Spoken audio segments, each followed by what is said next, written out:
ऐसे कई मनुष्य भी देखे जाते संसार में कि केवल पेट भरने के लिए जीते, केवल पेट भरने के लिए जीते। और जो पेट भरने के लिए जीते हैं, ना कोई कर्तव्य करना है, ना धर्म करना है, ना दान करना है, ना पुण्य करना है, ऐसे मनुष्यों को देख करके वो सुकर प्रसन्न होता है कि भाई जैसे हम पेट भरने के लिए संसार में जीते हैं वैसे ये पेट भरने के लिए जीते हैं, इसलिए ये हमारे वाले खानदान के हैं। बोलो सियावर राम। तो इस पर विचार करना है। अभी मुझे लगता है वहां पर मेरे भाई लोग कुछ ये कह रहे थे कि ये चौपाई तो रोज कही जाती है, बड़े भाग्यवान उस का, ऐसा कुछ शायद मैंने सुना नहीं लेकिन अनुभव है। तो 3 लोगों में झगड़ क्यों रहते?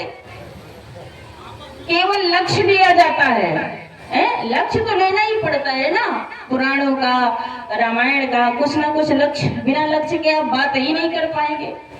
आपके पास कोई लक्ष्य ना होगा तो आप एक दूसरे से बात ना कर पाएंगे, कोई लक्ष्य तो होगा। अच्छा, तीसरा प्रशंसक कौन है? सबिट बरा होस्ट, बारह, बिट माने बारह, सबिट बरा होस्ट खरे। तीसरा है ऊंट। ऊंट का काम क्या होता है? ऊपर को मुंह उठा के चलता है, वो उसे झुकना नहीं आता, बिल्कुल कभी नहीं झुकता है, वो ऊपर को ही मुंह उठा के चलता हमेशा। तो कुछ मनुष्य ऐसे भी देखे जाते हैं संसार में कि जिन्हें झुकना नहीं आता, वो भी मुख उठा के चलते हैं। ना तो मंदिर में झुकेंगे, ना माता पिता को झुकेंगे, ना संत महापुरुषों को झुकेंगे, और ना ही अपने बड़ों बुजुर्गों को झुकेंगे। तो ऐसे मनुष्यों को देख करके वो ऊंट प्रसन्न होता है कि जैसे मैं मुंह उठा के चलता हूँ वैसे ये भी चलते हैं, तो ये हमारे खानदान के, ये मनुष्य नहीं है, ये हमारे खानदान वाले हैं। तो मेरे कहने के तात्पर्य है कि झुकता वही है जिसमें जान होती है। रामायण में कहा है गोस्वामी जी ने कि प्रात काल उठकर रघुनाथा, मात पिता गुरु नाम ही माथा, आवत देख सकल मुनि वृंदा, कीन दंडवत रघुकुल चंदा। तो अपने जीवन में ये बातें उतारना है, कीन दंडवत रघुकुल चंदा। तो महाराज तीसरा प्रशंसक है ऊंट। तो जो ऊपर को मुख उठा के चलते हैं उन्हें देख करके ऊंट प्रसन्न होता है और कहता है ये मेरे खानदान के हैं, क्योंकि मुझे भी झुकना नहीं आता और इन्हें भी झुकना नहीं आता। एक बार की बात, समुद्र ने नदियों से प्रश्न कर दिया कि भाई नदियों ये बताओ कि तुम ये बड़े बड़े अकड़े हुए वृक्ष उखाड़ के ले आती हो और छोटी छोटी घास उखाड़ के नहीं लाती हो, ये क्या कारण है? तो नदियों ने उत्तर दिया कि महाराज जब बाढ़ आती है और हम में बाढ़ आती है, जल बढ़ता है, जल का स्रोत ज्यादा गंभीर होता है, तो हम टक्कर तो सब में लगाते हैं, बड़े बड़े वृक्षों पर भी, छोटे छोटे घास पर भी, लेकिन क्या करें, बड़े बड़े जो वृक्ष होते हैं वो अकड़े खड़े रहते हैं और जो धक्का लगाया सो वो उखड़ जाते हैं। तो बोले छोटी वाली घास क्यों नहीं उखड़ती? वो तो बिल्कुल मुलायम और नर्म होती है, वो क्यों नहीं उखड़ती?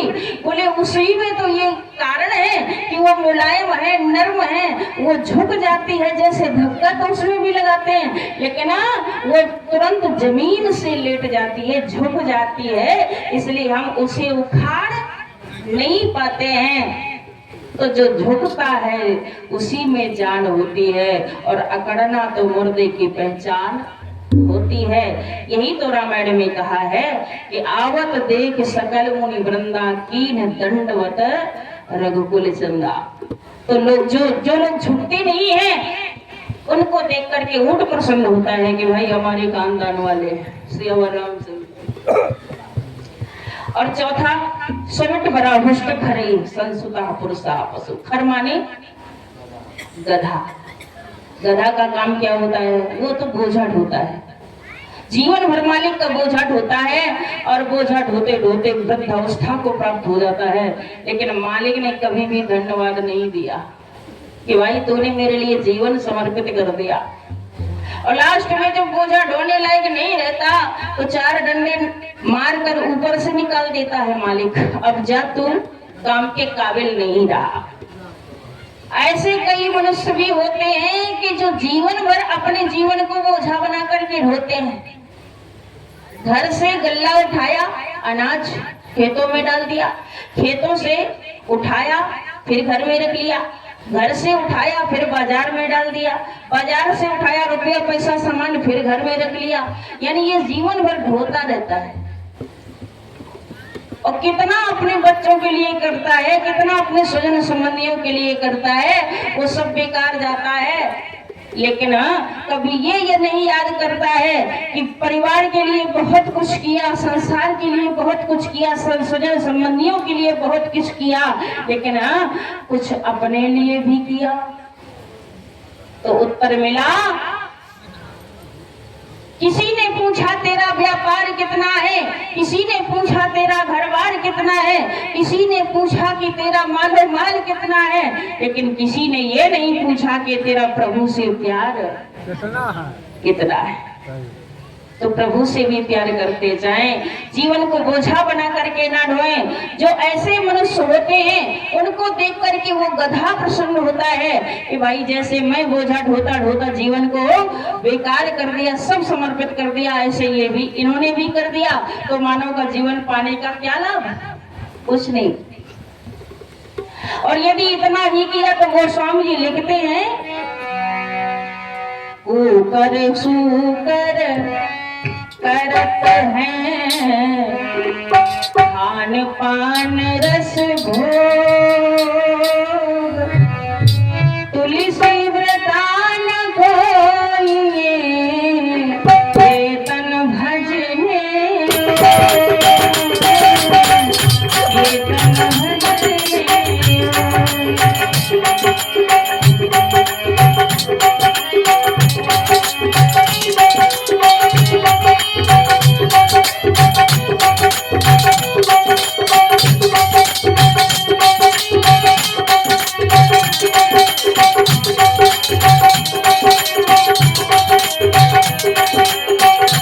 कीर्तन भजने।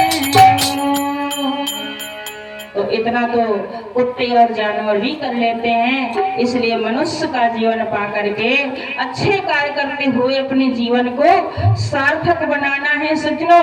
और यदि हमने इतना नहीं किया तो ये मानव का जीवन बेकार हो जाता है। इसलिए निवेदन है कि उन